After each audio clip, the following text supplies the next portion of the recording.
झारखंड अगर मिला है तो झारखंड में झारखंडियों का राज होना चाहिए। यहाँ के नौजवानों को रोजगार मिलना चाहिए। यहाँ के जो बेरोजगार है उनको रोजगार देने का गारंटी देना होगा। यहाँ के जो किसान है, किसान के खेत में पानी पहुंचाने की जिम्मेदारी सरकार को लेना होगा। सिर्फ यहाँ पर अवैध बालू के नाम पर धरपकड़ करने से काम नहीं चलेगा। हम संघर्ष करने वाले लोग हैं। आप लोगों को पता होगा जांगीबुरु घाटी में क्या हुआ था। जांगीबुरु घाटी में 12 तारीख का घटना है।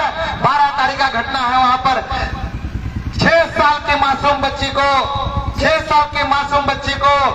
साल के मासूम बेटी को ट्रैक्टर से चढ़ा दिया जाता है, कुचल करके मार दिया जाता है।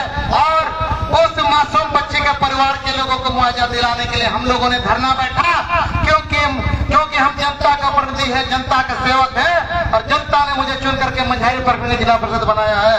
और मंझारी प्रखंड में जिला परिषद होने के नाते उस परिवार के लोगों को मुआवजा दिलाना ये मेरा पहला जिम्मेदारी है। हम अगर जिला परिषद बने हैं, हम अगर जनप्रतिनिधि बने हैं, जनता का आवाज को उठाना मेरा जिम्मेदारी है। तो जनता का आवाज को उठाने के लिए हम लोगों ने जांगीबुरु घाटी में धरना पर बैठे थे। और धरना में बैठने के बाद लगभग 6.5 घंटा हम लोग धरना पर बैठे थे।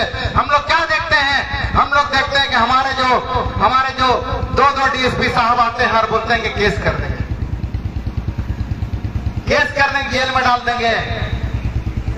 आप केस करिए चाहे जेल में डालिए, लेकिन हम उन पदाधिकारी से सवाल करना चाहते हैं, क्या मेरे ऊपर केस कर देने से क्या बच्चा जिंदा हो जाएगा? क्या मेरे ऊपर केस कर देने से उस मां का पीड़ा खत्म हो जाएगा? अगर आपको केस करना है तो उस ट्रक मालिक के ऊपर केस करिए जिसका लापरवाही की वजह से वो बच्ची का जान चला गया, और उस बच्ची के परिवार वालों को मुआवजा मिले और उन लोगों को रोजगार मिले। हम लोग 6.5 घंटा धरना पर बैठे, लेकिन पदाधिकारियों के मिली भगत और चाट घाट से मालिक जो है घटनास्थल पर नहीं पहुंचा। और 6.5 घंटा धरना पर हम लोग बैठे, बारिश में भीगते हुए। ना तो कोई उस क्षेत्र का विधायक निर्पूर्ति आया, न क्षेत्र के सांसद को गीता गुड़ाए, कोई नहीं आया। लेकिन उस परिवार के लोगों को मुआवजा दिलाने के लिए हम लोग 6.5 घंटा बैठे। और 6.5 घंटा बाद हम लोग क्या देखते हैं कि उस ट्रैक्टर का मालिक उस टैंकर का मालिक तो नहीं आता, लेकिन टैंकर का जो है टैंकर का मैनेजर आता है और आते साथ सीधा डीएसपी साहब से बात करता है। और डीएसपी साहब आते साथ कहते हैं कि मुझे इस परिवार के लोगों का जो हादसा हुआ उसका बड़ा पीड़ा है, और टैंकर मालिक के द्वारा आर्थिक सहयोग के तौर पर कुछ आर्थिक मदद दी जा रही है। और आर्थिक मदद के नाम पर मात्र 20,000 रुपया देने का काम किया जा रहा था। हम लोगों ने उसका विरोध किया और कहा कि क्या 20,000 में किसी गरीब की जिंदगी लौट जाएगा? लेकिन बहुत जनदबाव के बाद, बहुत वहां पर धरना में टिके रहने के बाद मजबूरन 20,000 से बढ़ करके 40,000 रुपया जो है बहुत जबरन देना पड़ा। तो इससे आप समझ सकते हैं कि आदिवासी की जान की कीमत क्या है। आदिवासी की जान की कीमत मात्र 20,000 रुपया है। आदिवासी सिर्फ वोट देने के लिए है, आदिवासी सिर्फ जेल में जाने के लिए है, आदिवासी सिर्फ पेट में लाठी खाने के लिए है, आदिवासी सिर्फ मजदूर बनने के लिए है, आदिवासी सिर्फ शोषित और पीड़ित होने के लिए है। और जो शोषण करने वाले लोगों के खिलाफ में आज अगर आवाज बुलंद कर रहा है, जॉन मिरन मुंडा जैसे लोग, मासिक क्रिया जैसे लोग, उन लोगों पर केस कर दिया जाता है। जांगीबुरु घटना के मामले पर मंझारी थाना कांड संख्या 50-22 में मेरे ऊपर भी केस कर दिया गया है। हम लड़ने वाले लोग हैं, कोई चोरी डकैती करके केस नहीं खा रहे हैं। अगर हम लोगों ने उस गरीब के लिए आवाज उठाने का काम किया है, और आवाज उठाने के लिए अगर हमको जेल जाना पड़े तो हम 50 बार जेल जाने के लिए तैयार है। 50 बार जेल जाने के लिए तैयार है। अगर किसी गरीब के लिए आवाज उठाना पड़े तो मंझारी थाना कांड संख्या 50-22 में केस हो चुका है, थाना प्रभारी है, तमाम प्रशासन के लोग हैं, पकड़िए जेल में डालिए, ताकि राज्य की जनता देखे कि लड़ने वाले लोगों को भी जेल कर दिया जाता है। तो साथियों, ये जो मामला है गरीब के सवाल पर अगर आज आप आवाज उठाइए, आपके ऊपर केस कर दिया जाएगा। लेकिन थाना प्रभारी जो बालू बेचे हैं उसके ऊपर कब केस होगा ये भी हम देखना चाहते हैं। तो साथियों, उस थाना प्रभारी के ऊपर केस होना चाहिए नहीं होना चाहिए? होना चाहिए नहीं होना चाहिए? आप तमाम लोग कमर कस लीजिए, तमाम मजदूर साथी, तमाम किसान, तमाम ट्रैक्टर चालक, आप लोग कमर कस लीजिए, क्योंकि सबसे ज्यादा परेशानी ताजनगर के लोगों को उठाना पड़ा है। तमाम लोगों का ट्रैक्टर वहां पर सड़ रहा है और उन लोगों के ट्रैक्टर का बालू को अनलोड करके, उन लोगों का ट्रैक्टर को बालू का अनलोड करके जो थाना प्रभारी आज बालू बेचा है, उसका भी हिसाब किताब देना होगा, उसका भी हिसाब किताब हम लोग लेकर रहेंगे। तो हिसाब किताब होना चाहिए नहीं होना चाहिए? होना चाहिए नहीं होना चाहिए? तो तमाम साथी आप कमर कस ले, ये लड़ाई सिर्फ बस इस जिला तक सीमित नहीं रहेगा।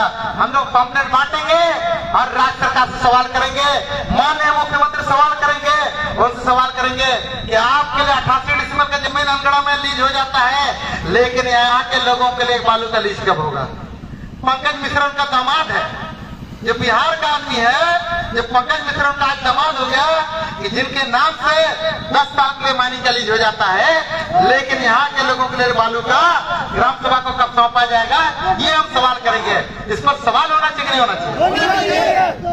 अभिषेक सिंह जो है, पिंटू सिंह जो प्रेस प्रवक्ता है, कौन है पिंटू सिंह?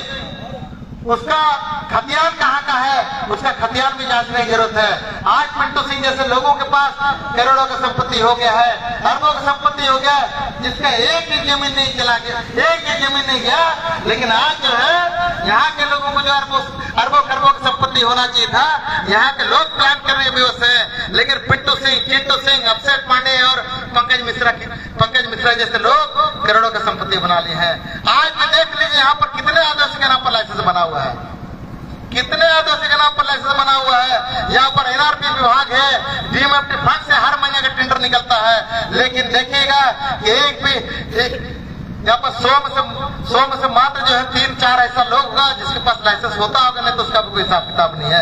आज अगर यहाँ पर कोई मजदूरी करता है तो मजदूरी का कितना दाम मिलेगा उसका भी कोई गारंटी नहीं है। हम तो बता देना चाहते हैं, यहाँ पर एकला मॉडल स्कूल बन रहा है, मॉडल स्कूल बन रहा है यहाँ पर कोक्यो से बगल में, यहाँ पर ताजनगर है, वहाँ पर मॉडल स्कूल बन रहा है। हम लोगों ने 1-1.5 महीना हो गया लिख करके यहाँ के श्रम पदाधिकारी लिखित रूप से अवगत कराया था कि जो यहाँ के नीलमपुर्ती के जो विधायक है, उनके ठेकेदार है बेदी राजू बेदी, जो उनका ठेकेदार है, उनके द्वारा मॉडल स्कूल का निर्माण हो रहा है। उस मॉडल स्कूल में मात्र 200 रुपया का भुगतान हो रहा है, उसका हिसाब किताब कब होगा?